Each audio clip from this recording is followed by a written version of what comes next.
Right, Shalom, giving all praises to YAHAWASHI, Bahashim, Rabakakodash, double honors to elder apostles, a great millstone that taught me this truth, and blessings all you sincere laborers out there pushing this truth in all sincerity, faith, and honesty. I, that fellow servant, Kanaka, I come to you once again with another lesson. And this is a post that the elder Malcolm posted from Chicago. It's a video, and I had a video the other day I was going to do a lesson off of, but I didn't. But through the spirit, I kind of got like another video to back up pretty much that video I had initially. So I'm going to let this play, and then Lord's willing, this video is edifying. New evidence reveals a cracking global supply chain is fast emerging at major Chinese ports. The virus outbreak will remain a dominant issue as supply chain shocks are being felt by multinationals on both sides of the hemisphere. Containers of frozen pork, chicken, and beef, mostly from South America, Europe, and the U.S., are piling up at Tianjin, Shanghai, and Ningbo ports because of the lack of truck drivers and many transportation networks remain closed. Seaports in China are quickly running out of room to house the containers, and they can't provide enough electricity ports to keep the containers cold. This has forced many vessels to be rerouted to other destinations. Footage was recorded of an oil tanker parking lot off the coast of Singapore last week as refiners in China cut runs as crude consumption has collapsed by more than 4 million barrels per day. A logistical nightmare is unfolding as 2/3 of the Chinese economy has effectively shut down much of its production capacity, producing a massive demand shock. The impact on the global economy is already dragging down world trade and could force the World Trade Organization to slash economic growth forecasts for the year. The Chinese economy constitutes about 20% of global GDP, and supply chain disruptions across China could cause a cascading effect that could tilt the world into recession. But it's not just the frozen meats piling up at the Chinese ports or a crude glut developing. There's a high risk that product shortages to Western countries could be 60 to 90 days out. Alibaba Group CEO Daniel Zhang warned last week that the supply chain disruption, or shock, is a black swan event for the global economy. The Black Swan warning was also repeated by Freeport McMoRan CEO Richard Adkerson several weeks ago, after Adkerson said that the outbreak in China is a real Black Swan event. China's economy is at a standstill and could trigger the next economic crisis, not seen since 2008. Like, share, and subscribe. All right, and that's that video. So, and simply put, the demand, okay, if any nation, whether South America, North America, whether it be Africa or whatever, any nation that was sending products to China, buy, selling, or trading, any nation that is exporting goods to China, well, 2/3 of China's production, consumption, far as stores, restaurants, all right, are shut down due to this virus. Okay, so pretty much they're just piling up at the docks in China. All right, they're just sitting there. So the demand, because China is like the main artery, so to say, metaphorically speaking, the main artery is a main artery to this global economy. Okay, so if you cut off a main artery, then pretty much in the body, the body is going to die eventually. Okay, so China is not the demand. Okay, the demand for all these products that these nations was making or was putting, it's like that China was demanding from all these countries, All right, they no longer demand that amount anymore. So now the countries, they're suffering. All right, they're going to suffer economically. All right, and also too, since China's production is shut off, 2/3 of its economy has come to a standstill. So also the products that China was sending out will not get to the world. All right, so it stops products. This stops products from going in, and it stops products from going out. So once again, the main artery is being cut off to the economy. And what she said is February 18th. She said 60 to 90 days. Okay, to that there's gonna be a global supply shortage because China isn't they aren't putting out as much supply as they once was. That's like 3 to 4 months from now. Okay.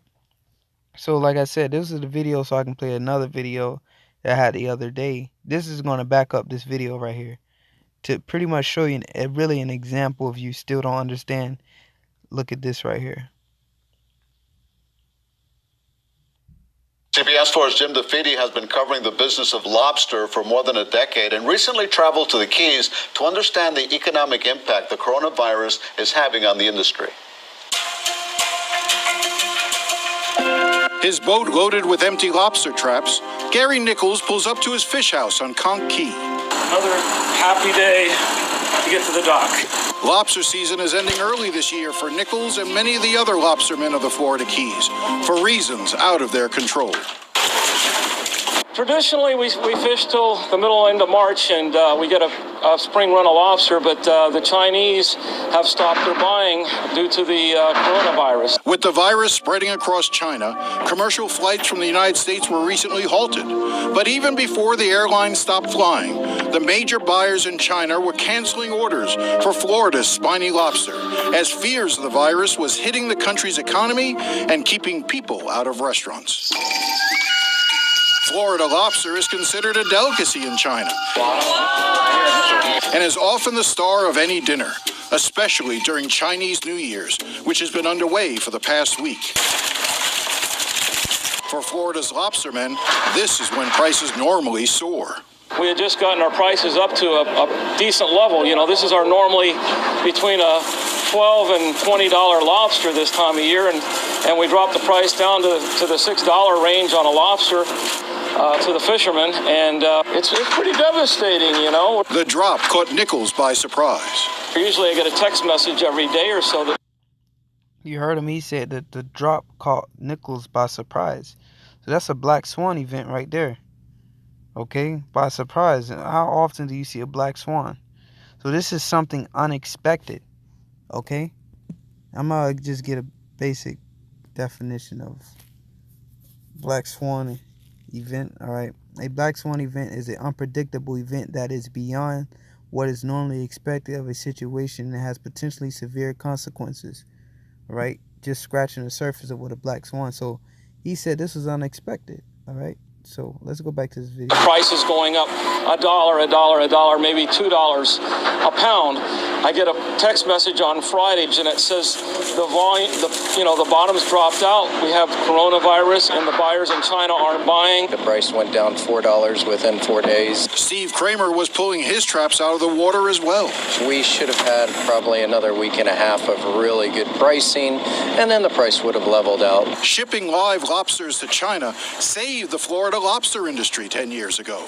Nichols was one of the first to do it. Literally, our quality of life has been a lot better than what it was. We've been able to pay our bills, make a little money. But now with the prices down, Nichols says it isn't worth keeping his 3,000 traps in the water.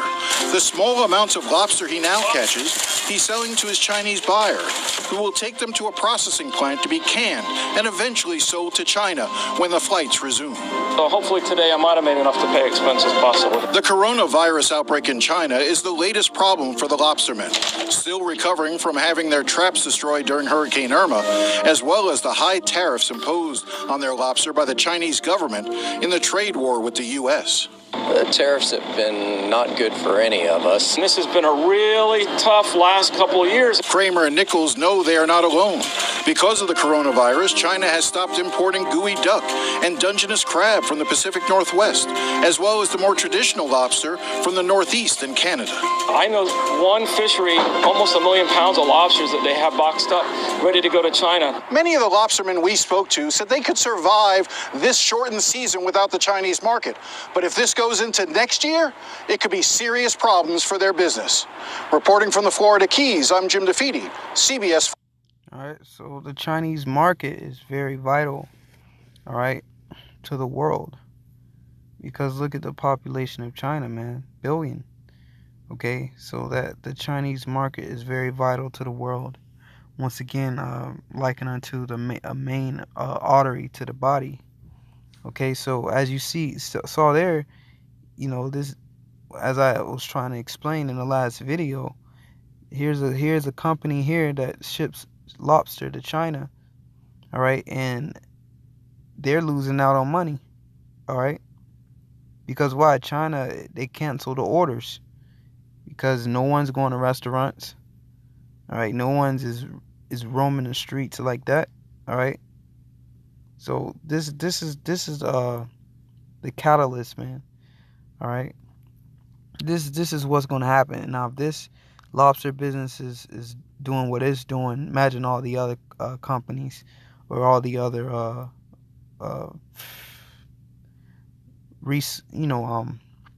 resources that people sell to China. Okay, and when once again, the resources that the things that people import to China can't get in, and China is not exporting anything out, none of its products. And another thing too I wanted to mention is about this lobster stuff. You know, that just give the ocean time to cleanse itself, man. Okay, because you're not supposed to be eating lobster anyways. All right, millions of pounds of lobster you taking out of the ocean. The lobster is what keep the ocean clean, man. And that's breaking the laws of the Heavenly Father. So that's good that this is happening to this lobster industry. Okay, so I want to get this is 2nd Ezra 15 verse 14. It says, "Woe to the world and them that dwell therein, for the sword and their destruction draweth nigh, and one people shall stand up to fight against another, and swords in their hand." Because ultimately, what is going to bring about is a global recession. Okay, so woe to the world and them that dwell therein, and this is beautiful because, you know, this thing is really popping off, man. All right, the Lord is bringing upon the end. The end is coming, man, and majority of the people are in that peace and safety spirit right now. Okay, they're not even aware of these things. Everything's still going about, you know, as normal. Okay, let's see if I can get this real quick. Bear with me.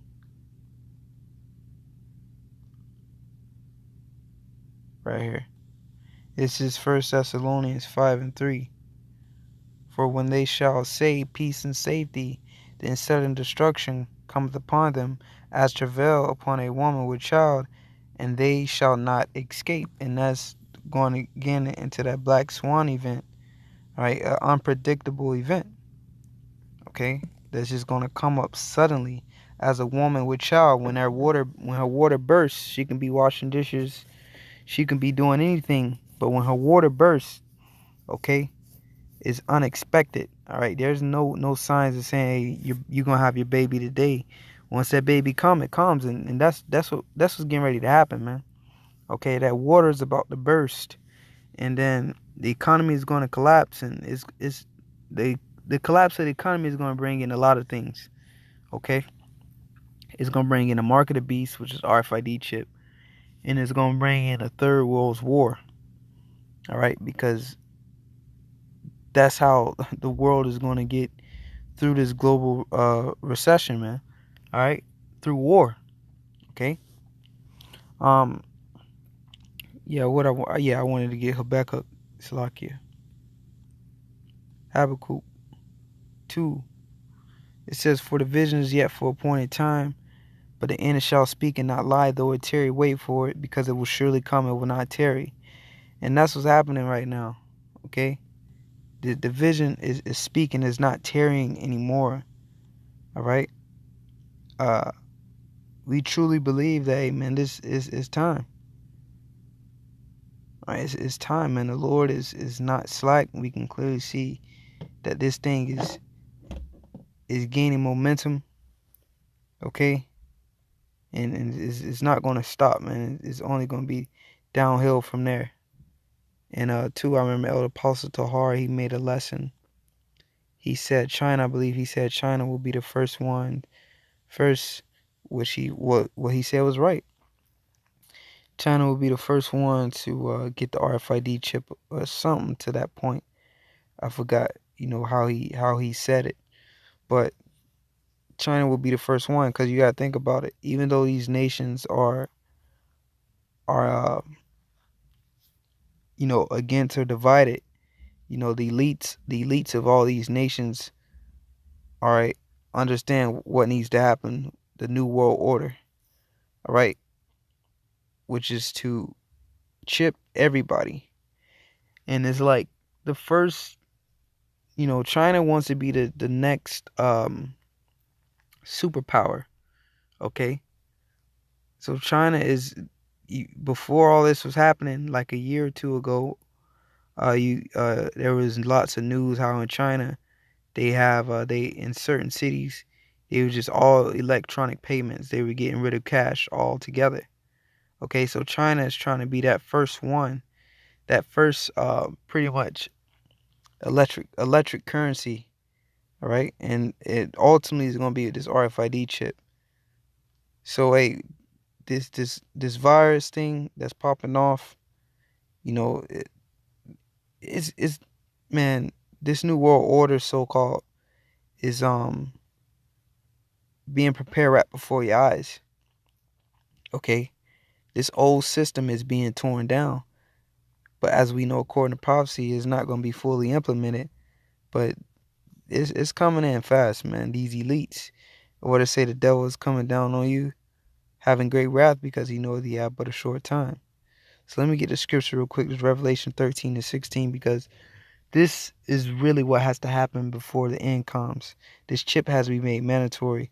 And with this global recession getting ready to take place, which is going to be lethal, man. All right, this is happening.